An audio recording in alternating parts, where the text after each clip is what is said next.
The blue light flickered on the communication panel as Ambassador Veltar pressed his thin fingers against the smooth surface. His large, dark eyes reflected the glow as he stared at the screen. Around him, the great chamber of the Zephyrian council buzzed with quiet conversation. 12 different species sat in a circle, their voices mixing together like a gentle wind through leaves. But today was not a day for gentle sounds. Today was a day for fear. Veltar stood up slowly. His tall, slender body moved with grace like a tree bending in a breeze. His people, the Zephyrians, had always been peaceful. They grew food instead of making weapons. They built cities instead of armies. For thousands of years, this had worked well for them and the other species in their alliance. Not anymore. Friends, Veltar said, his voice soft but carrying across the chamber. The reports from our outer worlds are not good. A Klaxon representative, her shell-like skin clicking nervously, spoke up. How many worlds have we lost now? 17, replied another voice from across the room. This came from a Methros, whose plant-like body swayed as he spoke. 17 worlds in just 3 months. The Korath take everything. They destroy what they cannot use. The chamber fell silent. 17 worlds meant billions of lives lost. The Korath dominion had come from somewhere beyond the spiral arm, bringing death with them. They were not like the peaceful species of the Alliance. They were hunters, killers. They lived for war and conquest. Veltar touched the communication panel again. We have tried everything. Our defense fleets cannot stop them. Our weapons barely scratch their ships. Our technology means nothing against their numbers and their cruelty. A young Zephyrian advisor stepped forward. Her name was Kirasol, and she had been working day and night on their communication systems. Ambassador, we could send out a distress signal. Ask for help from other civilizations. An older council member laughed bitterly. Who would help us? The Galactic Federation told us we are on our own. The trade unions refuse to get involved. Everyone is too afraid of the Korath. We have to try, Kirasol insisted. There must be someone out there who will listen, someone who will care. Veltar looked around the chamber. He saw fear in every face, but also hope. These were good people. They had built a civilization based on cooperation and kindness. They did not deserve to be wiped out by the Korath War machine. Very well, he said finally. Prepare the signal. Send it to every known civilization in the galaxy. Tell them what is happening here. Ask for their help. Kirasol worked quickly at her station. Her fingers moved across the controls, sending out waves of energy that would carry their message to distant stars. The signal would tell their story. It would explain how the Korath had come from the darkness between galaxies, how they had destroyed world after world, how they showed no mercy to anyone. Hours passed, then days. The responses began coming in one by one. The first came from the Altarian Republic. We are sorry for your situation, but we cannot risk our own people in a war with the Korath Dominion. The second came from the Nexus Confederation. Our military advisors believe any intervention would result in the total destruction of our forces. More messages arrived, all saying the same thing. Sorry, but no. Sad, but we cannot help. Good luck, but you are alone. Veltar felt his hope dying with each rejection. The Korath fleet was only weeks away from their home system. Soon there would be nowhere left to run. Then, on the 7th day after they sent the signal, something different happened. Kirasol was at her station when the new message came in. She looked at her screen with confusion, then excitement, then worry. Ambassador, she called out. We have a response, but it's strange. Veltar hurried to her side. Strange how? The signal is coming from a system we've never heard of. Outer Spiral Arm. The star is called Sol.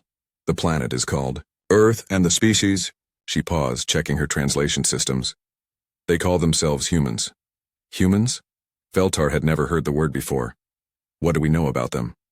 Kirasol worked at her controls, pulling up what little information their computers had about this distant system.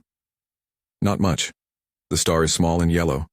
The planet is the third one from the star. But Ambassador, look at this. She showed him the data about Earth. Veltar's eyes grew wide as he read. The gravity was 3 times stronger than their homeworld. The weather included violent storms that could destroy cities. The oceans were filled with deadly creatures. Even the plant life was dangerous. This is a death world, Veltar whispered. How could any intelligent life evolve there? I don't know, Kirasol said, but they're responding to our signal. Look. The message was short and simple. Message received. Fleet en route. Hold position. Veltar stared at the words. Fleet en route? They're actually coming? Other council members had gathered around them now. They all looked at the message with mixture of hope and disbelief. How big is this fleet they're sending? Asked the Klaxon representative. Kirasol shook her head. They didn't say, but if they're coming from that far away, and that quickly, they must have faster-than-light travel. Good faster-than-light travel. Or maybe it's just a small diplomatic ship, said another council member. Maybe they're coming to negotiate or to offer us sanctuary on their world. Veltar thought about this.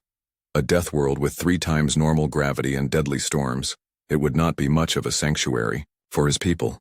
But perhaps these humans could help in other ways. Perhaps they had weapons or technology that could stop the Korath. Send a reply, he decided. Thank them for their response. Ask them how many ships they're sending and when they will arrive. Kirasol sent the message. The reply came back within minutes. Small advance force arrives in 4 days. Main fleet follows shortly after. Prepare for first contact protocols. 4 days. The Korath would arrive in their system in less than 3 weeks. If these humans were going to help, they would need to move fast. First contact protocols, Veltar repeated thoughtfully. They sound professional. Over the next 4 days, the council prepared. They studied everything they could find about humans and their home system. The information was limited, but what they found was disturbing. Earth was indeed a death world. The creatures that lived there had to fight constantly just to survive. The dominant species, humans, had evolved from hunters. They were omnivores who ate both plants and meat. They had forward-facing eyes like predators. They had conquered their entire planet, eliminating or controlling every other dangerous species. Are we making a mistake? Asked one council member on the morning of the 4th day. These humans sound almost as dangerous as the Korath.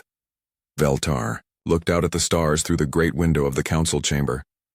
Somewhere out there, the Korath fleet was coming. Somewhere else, this human fleet was racing to meet them. Perhaps, he said quietly. But the Korath want to destroy us. These humans. They chose to help us. That must count for something. An hour later, the sensors detected new ships entering their system. 5 vessels, unlike anything in their databases. They were dark and angular, built for strength rather than beauty. They moved with purpose through space, heading directly for the Zephyrian homeworld. Veltar took a deep breath. In a few hours, his people would meet these mysterious humans face to face. He hoped they had made the right choice. Behind him, Kirasol worked at her station, monitoring the approaching ships. She noticed something the others had missed. These human vessels were small compared to Korath battleships, but their energy, signatures were intense. Whatever these humans were bringing to fight the Korath, they clearly believed it would be enough. Captain Sarah Chen stood on the bridge of the UES Indomitable, watching the blue-green world grow larger on her screen. Behind her, the 4 other ships of her advanced scout group held formation. They were small vessels compared to what was coming later, but they were tough, built to last, built to fight. Ma'am, called out Lieutenant Rodriguez from the communication station. The aliens are requesting permission for our shuttle to land at their capital city. Sarah nodded. She had been studying everything they knew about the Zephyrians during the long journey from Earth. Peaceful plant eaters, advanced technology but weak military, no experience with real war. They reminded her of sheep asking wolves for protection from other wolves, except humans weren't wolves. Not exactly. Tell them we're coming down, she said. Small diplomatic team. And Rodriguez? Yes, ma'am. Make sure they know we come in peace. These people are already scared enough. An hour later, Sarah walked down the shuttle ramp onto the surface of an alien world. The gravity felt light under her feet, maybe half what she was used to on Earth. The air smelled like flowers and growing things. It was peaceful. Too peaceful. Waiting for her was a group of tall, thin beings with large, dark eyes and skin that looked like tree bark. They moved gracefully, almost floating across the ground. At their head stood one who wore robes of deep blue. Captain Chen, the alien said in surprisingly good English. I am Ambassador Veltar of the Zephyrian Council. We thank you for coming so far to help us. Sarah stepped forward and offered her hand. Veltar looked at it with confusion until Sarah gently took his thin fingers in hers and shook. The alien seemed surprised by the firmness of her grip. "Ambassador," Sarah said, "we got your message. We came as fast as we could. Tell me about these Korath." As they walked toward a beautiful crystal building that served as the council chambers, Veltar explained. The Korath had appeared 3 months ago from dark space beyond the galaxy. They attacked without warning. They showed no mercy. They took what they wanted and destroyed the rest. "How many ships do they have?" Sarah asked. "In the fleet coming here? Our scouts counted over 400 vessels. Many are very large, much larger than your ships." Sarah did not seem worried by this news. 400. That's a good-sized force. What about their ground troops? Ground troops? Veltar looked confused. "Captain, they do not land troops. They destroy everything from space, burn the cities, poison the air, kill all life on the planet, then move on to the next world." Sarah stopped walking. Her face grew hard. "They don't even try to occupy the worlds. They just kill everyone?" "Yes. We do not understand why. They gain nothing from this destruction. Some people don't need a reason to kill," Sarah said quietly. "They just enjoy it." Inside the council chamber, Sarah found herself surrounded by representatives of 12 different species. All of them were clearly herbivores. All of them had the large eyes and nervous movements of prey animals. They reminded her of deer. She tried to be gentle with them, but she could see fear in their faces when they looked at her. She knew why. Humans looked different from these peaceful aliens. Humans had eyes that faced forward like hunters. Humans had teeth designed to tear meat. Humans moved with the confidence of predators. "Captain Chen," said a representative with shell-like skin, "we have studied what little we know of your species. You come from a very dangerous world." "Earth can be challenging," Sarah agreed. "But it made us strong." "Your people have been at war for thousands of years," said another alien. This one, plant-like and swaying. "You have fought with each other constantly," Sarah nodded. "We've had our problems, but we've learned from them. We don't fight each other anymore. Now we fight together." "Against who?" asked Veltar. Sarah looked around the room at all the nervous faces. "Against anyone who threatens innocent people, like these Korath." An older Zephyrian leaned forward. "Captain, with respect, you have only 5 ships. The Korath have hundreds. Your vessels are small. How do you expect to defeat them?" Sarah smiled, but it was not a gentle smile. It was the smile of a shark. "Ambassador, let me tell you something. About humans. We don't win fights because we're bigger or stronger. We win because we're meaner and we're smarter. And we never, ever give up."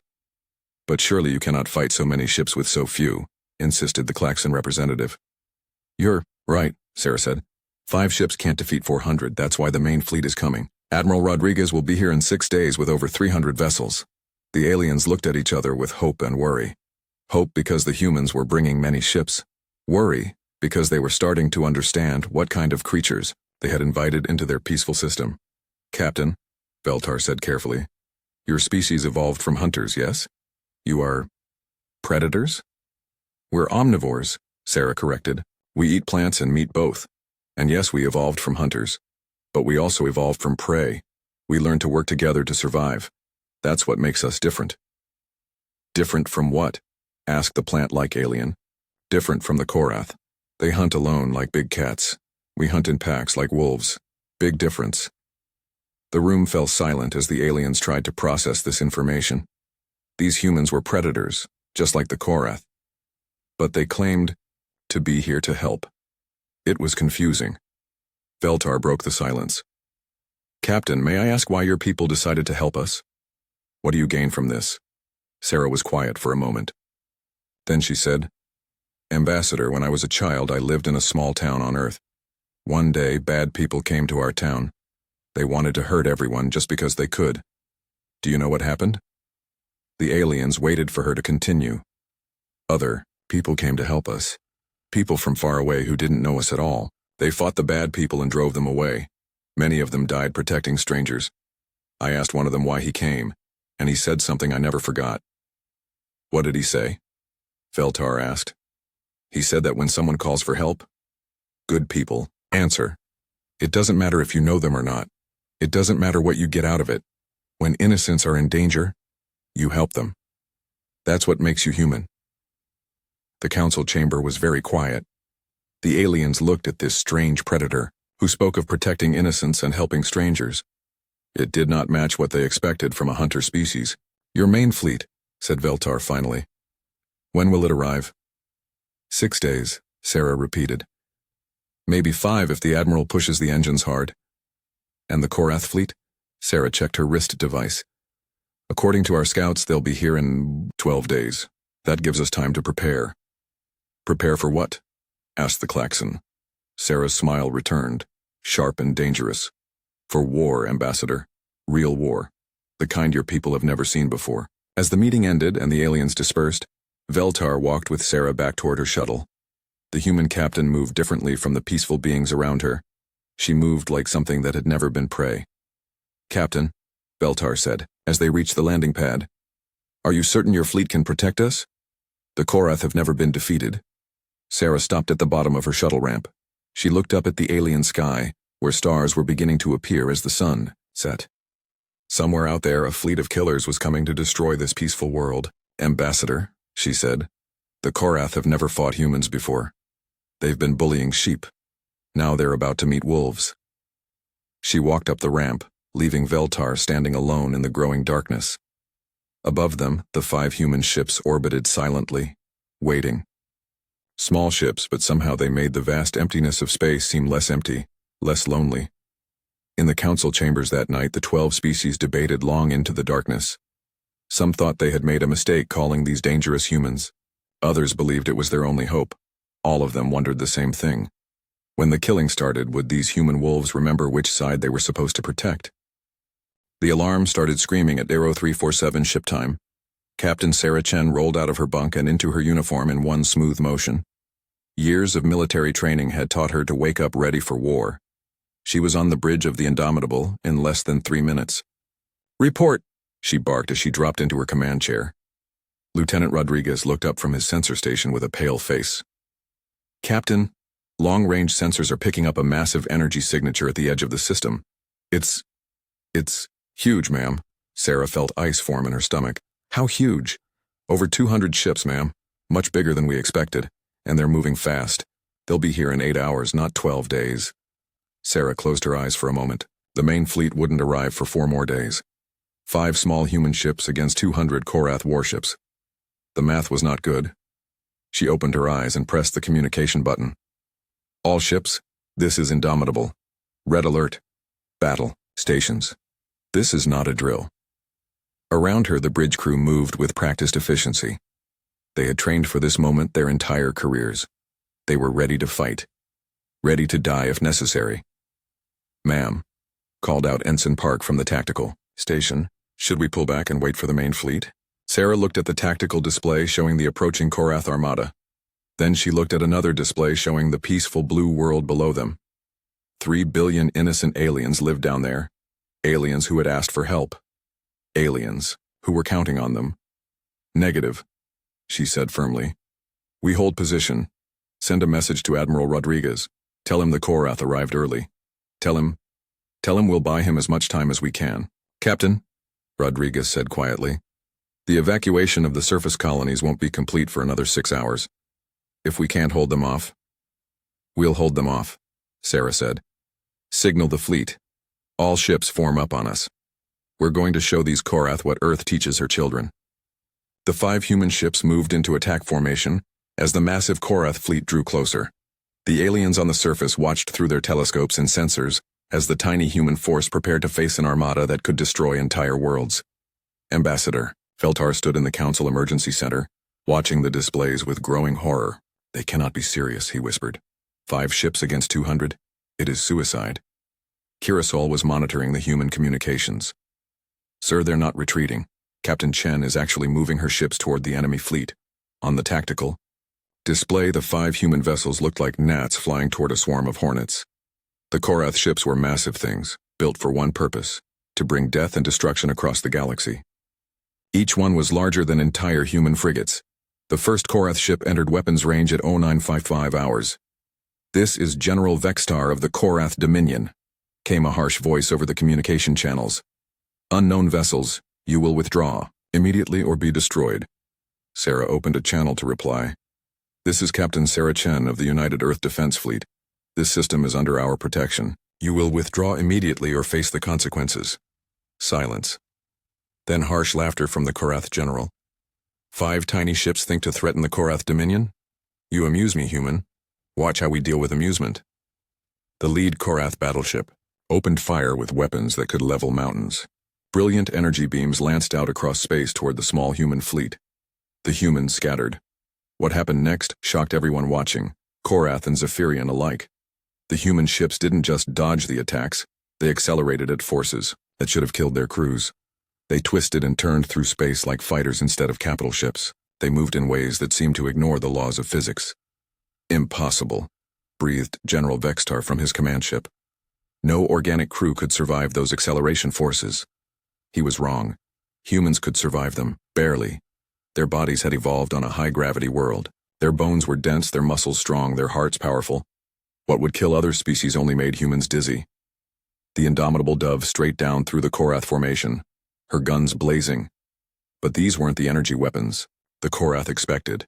These were kinetic weapons. Chunks of metal accelerated to a significant fraction of light speed. When they hit Korath shields, they didn't just drain energy. They punched through. The first Korath ship to die took a railgun shot through its main reactor. The explosion lit up the darkness like a new star. All ships spread out, Sarah commanded. Don't let them concentrate fire on us. Make them chase us through their own formation. What followed was the strangest space battle in galactic history. 5 tiny human ships danced through a fleet of giant Korath warships like angry wasps in a henhouse. They couldn't stand and fight the bigger ships, so they didn't try. They used their speed and agility to stay alive while picking off targets of opportunity. The Korath had never faced an enemy like this. Their tactics were built around facing other large fleets in straightforward battles. These humans fought, like insects, stinging and running, never staying still long enough to be properly targeted.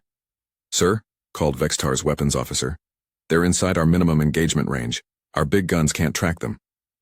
"Then use the point defense systems," Vextar snarled, but even the smaller Korath weapons couldn't keep up with the human ship's wild maneuvering.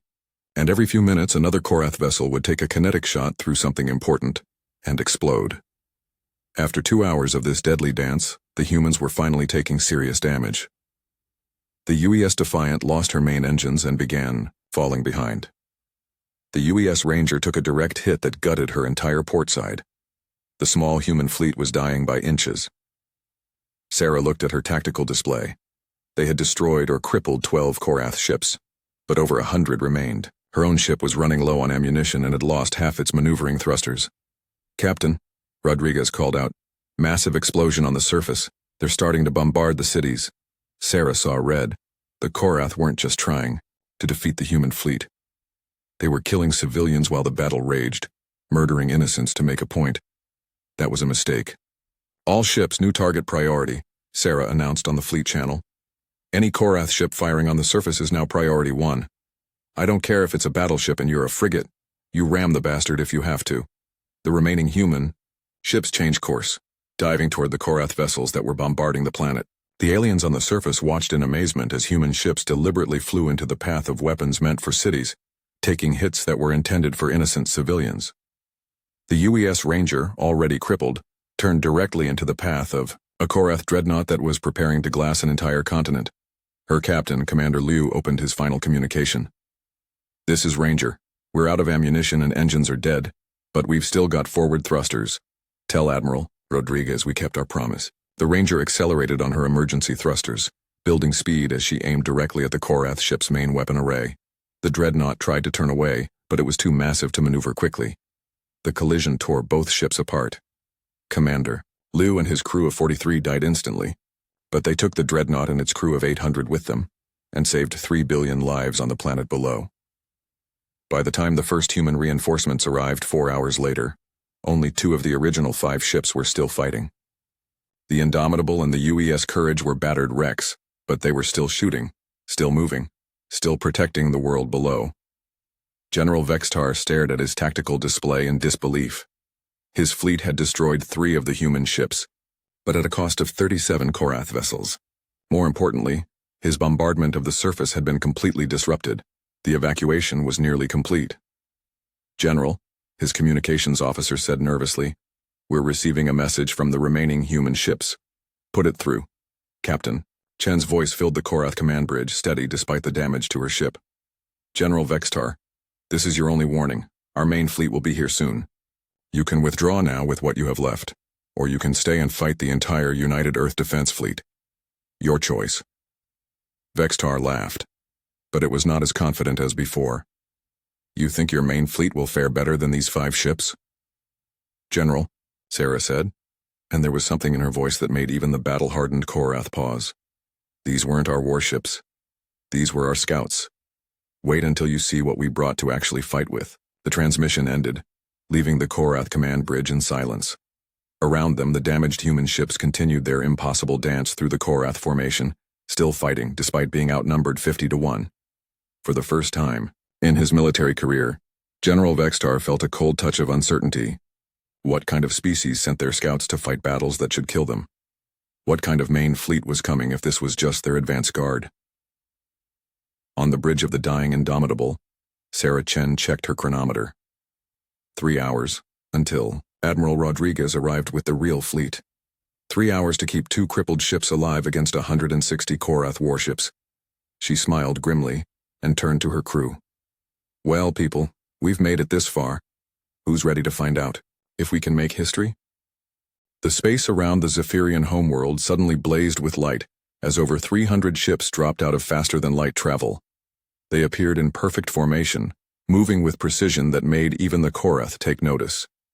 Admiral Marcus Rodriguez stood on the bridge of the UES Terra's Wrath, a massive battle carrier that dwarfed every other ship in the system. Around his flagship, the United Earth Defense Fleet spread out in attack formation. Battleships, cruisers, destroyers, and carriers. Ships from every nation and colony that Earth had ever established. "Admiral," called out Commander Jackson from the communication station, "Captain Chen is requesting immediate assistance. The Indomitable and Courage are barely holding together." Marcus looked at the tactical display. 2 battered human ships were somehow still fighting against 160 Korath vessels. His scouts had held for over 6 hours against impossible odds. They had done their job and more. "Signal the fleet," he said calmly. "All ships engage at will. Show them what Earth's children can do when we fight together." But before the human fleet could move, General Vextar's voice crackled across all communication channels. "Admiral Rodriguez of Earth, I am General Vextar of the Korath Dominion. Your scouts fought well, but this changes nothing. My fleet still outnumbers yours. You cannot win." Marcus opened a channel to reply. His voice was calm, almost conversational. "General Vextar, this is Admiral Rodriguez. I've been watching your fleet fight my scouts for the past 6 hours. I've seen how you operate. You fight scared." "Scared?" Vextar's voice rose in anger. "The Korath fear nothing." "Really? Then why are you bombarding helpless civilians instead of finishing off my 2 crippled ships? Why do your crews panic when faced with ramming attacks? Why does your formation break apart when faced with aggressive maneuvering?" There was silence. From the Korath flagship, Marcus continued, his voice now carrying steel. "You've spent so long bullying peaceful species that you've forgotten what a real fight looks like. Let me remind you." As he spoke, the human fleet began moving. But they didn't charge straight at the Korath formation like the aliens expected. Instead, they spread out in a complex pattern that seemed random but was actually carefully planned. "General," Marcus said, "you have 1 hour to withdraw from the system. After that, any Korath ship still here will be destroyed, no exceptions. No mercy." Vextar's reply came back immediately. "I will not be threatened by upstart primitives. All ships, target their flagship. Destroy this Admiral Rodriguez and show these humans what Korath power means." 20 of the largest Korath battleships turned toward Terra's Wrath, charging their main weapons. Energy that could crack planets began building in their gun batteries. Marcus watched them come and smiled coldly. "Signal the fleet. Execute plan." Omega. What happened next shocked every Korath warrior and every Zephyrian observer. The human fleet didn't just attack. They attacked with a coordinated fury that was unlike anything the galaxy had ever seen. Every ship knew exactly where every other ship would be. Every movement was planned. Every shot was calculated. The Korath ships that had targeted Terra's Wrath found themselves flying into a crossfire from 30 different directions. Human destroyers appeared behind them like ghosts, having used the larger ships as cover. Human fighters swarmed out of carriers in numbers that darkened space. Human battleships opened fire with weapons that made the Korath's planet crackers look like toys. But most terrifying of all was the precision. Every human ship moved like it was part of a single mind. They didn't fight as individual vessels. They fought as one massive organism with 300 deadly appendages. Impossible, breathed Vextar as he watched his formation being torn apart. No species coordinates like this. No one can manage this level of tactical complexity. He was wrong. Humans had been managing this level of complexity for centuries. They had practiced in thousands of simulations. They had trained until coordination became instinct. They had learned to fight as one because their survival had always depended on working together. The first wave of Korath ships died in less than 10 minutes. All Korath vessels, Marcus announced calmly. This is Admiral Rodriguez. You now have 49 minutes to withdraw. I suggest you don't waste time. But General Vextar was not ready to give up. He had never retreated from battle in his life. The Korath Dominion did not flee from inferior species. All ships reform on my position, he commanded. We will show these humans that numbers mean nothing against Korath courage. The remaining Korath ships pulled back into a tight defensive formation around their command vessels. It was a good tactical decision. It should have worked against any normal enemy. Humans were not normal enemies. Admiral Rodriguez studied the Korath formation for a moment, then turned to his tactical officer. Commander Chen, signal the Ghost Squadron. Tell them it's time to earn their pay. 30 human ships on the edge of the battle formation suddenly seemed to disappear. They didn't actually vanish, but their stealth systems made them nearly invisible to Korath sensors. These were special ships built for one purpose, to get close to enemy formations without being detected. The Korath discovered them when they opened fire from inside their own defensive perimeter. The Ghost Squadron had somehow slipped through the Korath formation while the larger battle raged. Now they were attacking from the inside, targeting command ships and supply vessels. The careful Korath formation began to fall apart as ships turned to face this unexpected threat. That's when the main human fleet struck again. Admiral Rodriguez had been waiting for exactly this moment. As the Korath formation broke apart in confusion, his battleships charged straight into the gap. Human marines launched themselves from assault ships, boarding damaged Korath vessels and fighting hand-to-hand, in zero gravity. The battle became a nightmare for the Korath. They were used to fighting at long range, ship against ship. They weren't prepared for humans who would board their vessels and fight with knives and pistols in the corridors. They weren't ready for an enemy that became more dangerous when backed into a corner. Sir, Vextar's tactical officer reported, we've lost 40% of our fleet.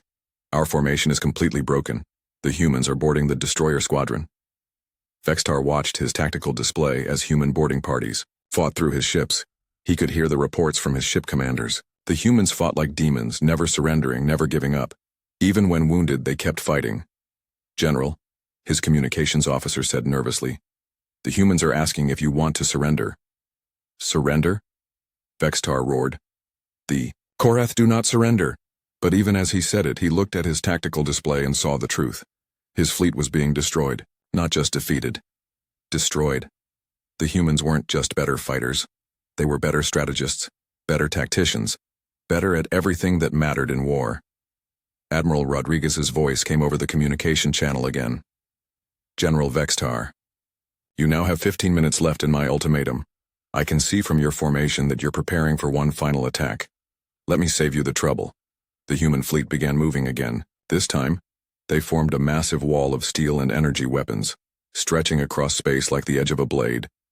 They began advancing on the remaining Korath ships with mechanical precision.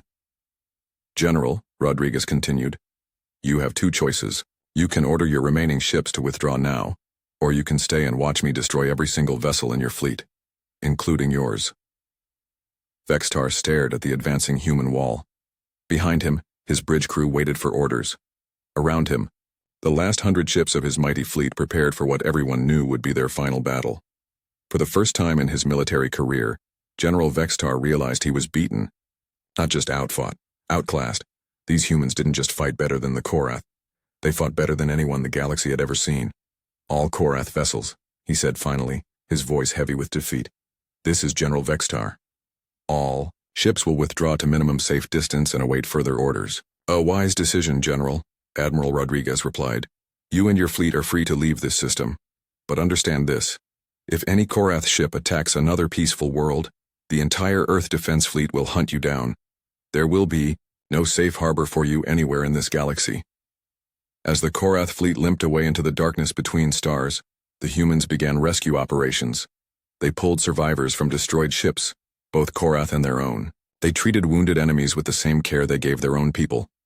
On the surface of the Zephyrian homeworld, Ambassador Veltar watched the human fleet through his telescopes. These strange predators from a Deathworld had just defeated the most feared military force in the galaxy. They had done it to protect people they had never met, asking for nothing in return. "Kirasol," he said to his assistant, "send a message to Admiral Rodriguez. Tell him the Zephyrian Council wishes to thank him personally." The reply came back within minutes. "Ambassador Veltar, the pleasure was ours. That's what friends do. For each other. Friends." Veltar thought about that word as he watched the human ships patrol his system, making sure it was safe. These dangerous creatures from a world of death and violence called his people friends. 3 days after the battle, Ambassador Veltar walked through the corridors of the UES Terra's Wrath with growing amazement. The human flagship was like nothing he had ever seen. The walls were thick metal, built to withstand tremendous damage. The crew moved with efficiency and purpose, each person knowing exactly what they were supposed to do. Admiral Rodriguez met him in a conference room that was both practical and impressive. Maps of the galaxy covered the walls, showing human colonies, trade routes, and military positions. It was the war room of a species that had learned to think on a galactic scale. "Admiral," Veltar said as he took a seat designed for alien physiology, "my people are still trying to understand what we witnessed. Your fleet defeated the Korath so completely that General Vextar has requested permission to surrender formally." Rodriguez nodded. He was a solid man with graying hair and calm eyes. The general fought well with what he had, but his people made a fundamental mistake.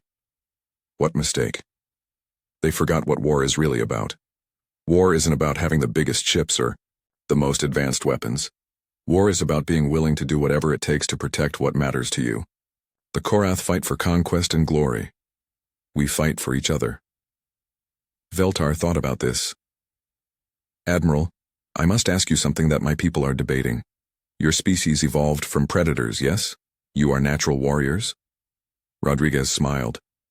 "Ambassador, let me tell you a story about humans.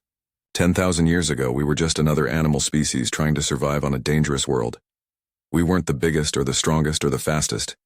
We survived because we learned to work together." "Work together how?" "When a human child cries, every adult in the area comes running to help even if it's not their child. When a human is hurt, other humans will risk their own lives to save them. When a human community is threatened, humans from far away will come to defend it, even if they've never been to that place before." Rodriguez stood and walked to a window that looked out at the human fleet. "You see those ships out there? They're crewed by people from every nation and colony Earth ever founded. Russians and Americans, Chinese and Europeans, Africans and Australians. For most of our history, these groups fought each other. But when an outside threat appeared, they all came together as one people, like they did for us," Veltar said quietly, "like they did for you. Because that's what humans do. We protect pack members, even when those pack members are aliens we've never met." Over the following days, more representatives from the Zephyrian Council came aboard human ships. They wanted to understand these strange warriors who had saved them. What they found surprised them. The humans were indeed predators. They had sharp teeth and forward-facing eyes. Their muscles were dense and powerful, built for a high-gravity world. But they were also something else. They were protectors. Commander Liu's replacement, Captain Torres, showed a group of alien visitors through the UES Defiant. "This is our medical bay," she explained as they entered a large room filled with beds and medical equipment. "We treat wounded crew members here." "Only your crew members?" asked a Klaxon representative. "Anyone who needs help," Torres corrected. "During the battle, we pulled 12 Korath survivors out of damaged ships. They're recovering in beds right next to our own wounded." The aliens stared. The idea of treating enemy wounded with the same care as their own people was foreign to most galactic species. But to humans, it seemed natural. "Why?" asked a Methros delegate, his plant-like body swaying with confusion. "They came here to destroy us. Why save their lives?" Captain Torres thought, for a moment. "Because they're not our enemies anymore. The moment they stopped fighting and needed help, they became our responsibility." Ambassador Veltar spent a week aboard Terra's Wrath, learning about human culture and psychology. He discovered that these fierce warriors spent most of their time not fighting but building. They built schools and hospitals. They built art and music. They built futures for their children. "Admiral," he said during one of their conversations, "your people confuse us. You are capable of such violence, but you choose to create instead of destroy. How do you balance these opposing natures?" Rodriguez was quiet for a long moment. Then, he said, "Ambassador, humans learned something important during our violent past. Destruction is easy. Any fool with a weapon can tear down what others have built. Creation is hard. Building something worthwhile takes courage, patience, and cooperation. But you are still warriors. Yes. Because sometimes, the only way to protect what you've built is to fight for it. We don't fight because we enjoy it. We fight because someone has to, and we're good at it." As the human fleet prepared to leave the Zephyrian system, the council called a formal meeting to discuss payment for their rescue.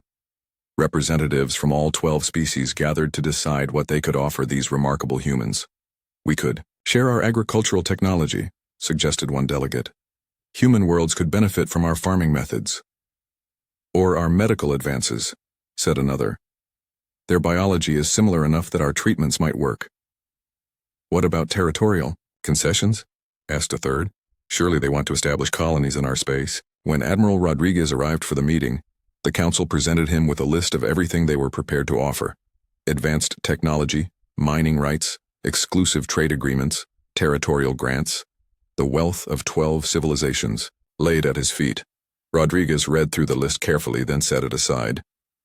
"Ambassador Veltar, this is very generous, but we don't want most of these things." The council looked shocked. "You don't want payment for saving us?" "We want something more valuable than technology or territory," Rodriguez said. "We want friendship." "Friendship? We want your people to remember what we did here. When you encounter other species being threatened by bullies like the Korath, we want you to help them the same way we helped you. We want you to become protectors instead of just survivors." Veltar felt something shift in his understanding. "You want us to become like you. We want you to become the best version of yourselves. And when you do, we'll be here to support you." The council voted unanimously to accept the human terms. They would join what Admiral Rodriguez called the Defense Alliance, a growing coalition of species protected by human fleets and committed to protecting others in turn. As the Terra's Wrath prepared to depart, leaving behind a small peacekeeping force, Veltar stood in his observatory watching the great ship power up its faster-than-light drive. Tomorrow, he would begin the difficult process of rebuilding his people's military forces. Not to conquer, but to protect. Not to destroy, but to defend. Kirasol joined him at the observation window. "Ambassador, do you think we made the right choice calling for help?" Veltar watched the human flagship disappear into the space between stars, carrying its crew of warrior protectors to their next mission. Somewhere in the galaxy, another peaceful species was probably being threatened by bullies. Soon they would send out a desperate call for aid, and when they did, both humans and Zephyrians would answer. "Yes," Veltar said finally. "We made the right choice. But more importantly, we learned something valuable." "What's that?" "That the universe is not divided into predators and prey. It's divided into those who protect and those who destroy. We chose to call the protectors. Now we must become protectors ourselves." Above them, stars shine down on a world that had learned what it meant to have friends. Real friends. The kind who would cross the galaxy to help strangers and ask for nothing in return except the promise to help others. In the months that followed, word of the human victory spread throughout the galaxy. Species that had lived in fear of the Korath began to hope again.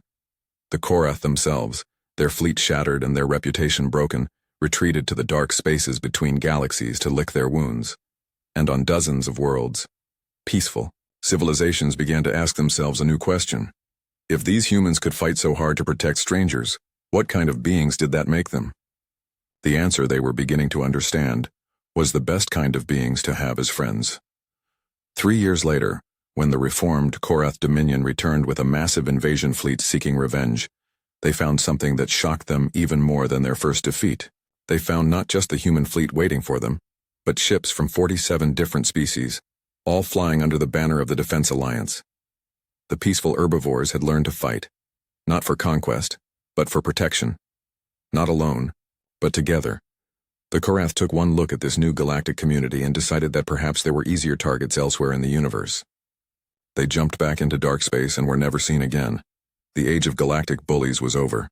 The age of galactic friendship had begun, and it all started when aliens called for aid, and the Deathworlders' fleet answered their signal.